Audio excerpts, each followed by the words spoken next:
কি আমাকে তুচ্ছ পাখি মনে করো, আমায় দেখতে খারাপ বলে অবহেলা করো, কিন্তু জানো আমি তোমার পরিবেশের জন্য কি করি? আমি প্রতিদিন তোমাদের ফেলা পচা খাবার আর আবর্জনা পরিষ্কার করি। আমি না থাকলে শহরটা ময়লায় ভরে যেত। মৃত প্রাণীর দেহ আমি সরিয়ে দিই, না হলে রোগ আর দুর্গন্ধ ছড়িয়ে পড়ত।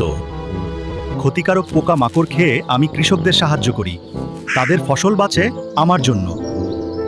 আমি ফল খেয়ে বীজ ছড়িয়ে দিই, সেখান থেকেই নতুন গাছ, নতুন জীবন। কোনো বিপদ দেখলেই আমি সবাইকে সতর্ক করি। আমার ডাক অনেক সময় জীবন বাঁচায়। ভাবো তো দাহ, আমি না থাকলে কি হতো? ময়লা জমতো, রোগ ছড়িয়ে পড়তো, প্রকৃতির সমন্বয় ভেঙে পড়তো। তাই আমাকে আর তুচ্ছ ভেবো না, আমি তোমার অদৃশ্য পরিবেশের রক্ষক। আমাকে ভালোবাসো ভেয়ে প্রকৃতিকে ভালোবাসো, কারণ আমরা একে অপরের জন্য আছি। আমি যদি তোমার কাজে লেগে থাকি তাহলে একটা লাইক তো প্রাপ্য, আর আমার গল্প শুনতে হলে চ্যানেলটি সাবস্ক্রাইব করতেই হবে।